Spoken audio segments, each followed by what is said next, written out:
Hello and welcome to the Genuine Learning Blog. My name is Melissa Galasso, and today we're going to talk about some information that has come out of the Government Accountability Office, or GAO, with respect to COVID.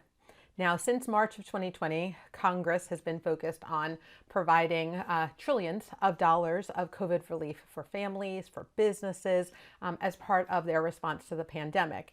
And obviously, the GAO is looking at oversight with respect to these monies. And so the goal initially, obviously, was to get money out there as quickly as possible.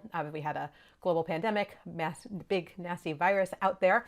But we definitely have some insights that we have learned from these programs. And so today what we're going to take a look at is some of the insights that they have found with respect to these programs. And so this was published on November 14th, and it really talks about, the fact that we have to take some lessons learned. We know it is important to distribute funds quickly, right? That nobody's going to argue. But we also understand that we wanted the money to go to those who needed it. And we've learned a lot about fraud and potentially some fraud prevention here. So here are some insights with respect to what are some things that could help in the future. Again, hopefully never another global pandemic, but what are some fraud schemes that we have identified and some things that we can now take into consideration as we move forward to reduce opportunity to commit fraud as we go through this. And so we knew we had data challenges. We know we had system challenges. We know we had lots of things that were kind of problematic in this area. So insight number one with respect to misrepresentation is probably self-certification alone is not a very good control, right? So having people say, yes, I qualify, probably not sufficient for trillions of dollars of federal funding. Second insight was with respect to fraud conspiracy.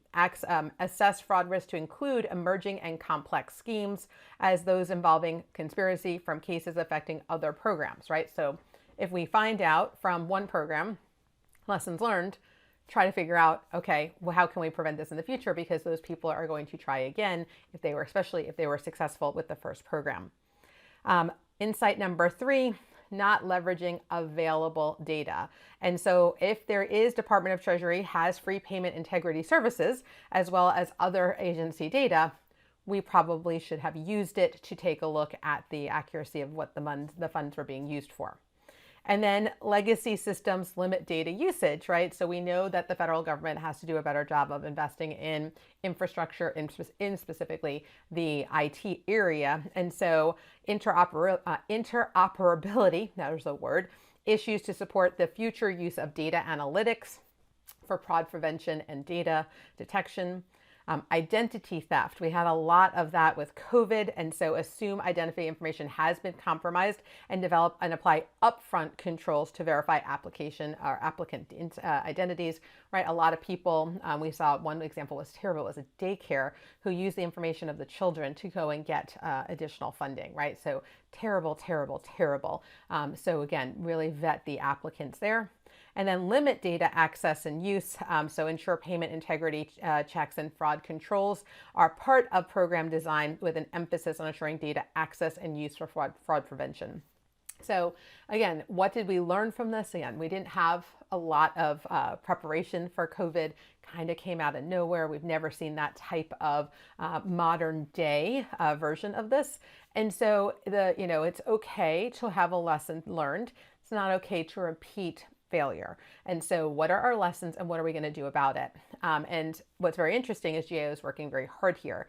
As of August 2023, they have identified 95 recommendations that federal agencies should be implementing to manage fraud risk, and an additional 10 that Congress should take, right? So remember, Congress did CARES Act and they did the CAA and ARPA, right? Those are federal, those are bills that came out of Congress. Obviously, the agencies have to support them, but there were 10 things that have been identified for congressional action. None of them have been addressed by Congress.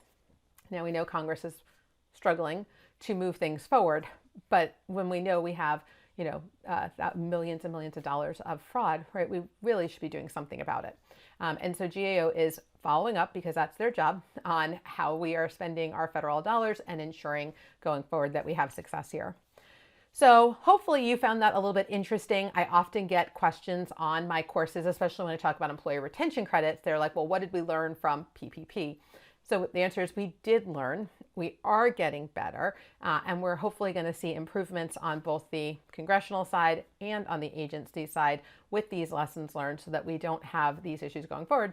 And even if we don't have a global pandemic, probably a lot of these items can be used anyway as just best practices. All right, well, that's a wrap. Thank you for joining me on this week's blog, and I look forward to seeing you on next week's blog. Have a great day, guys. Bye-bye.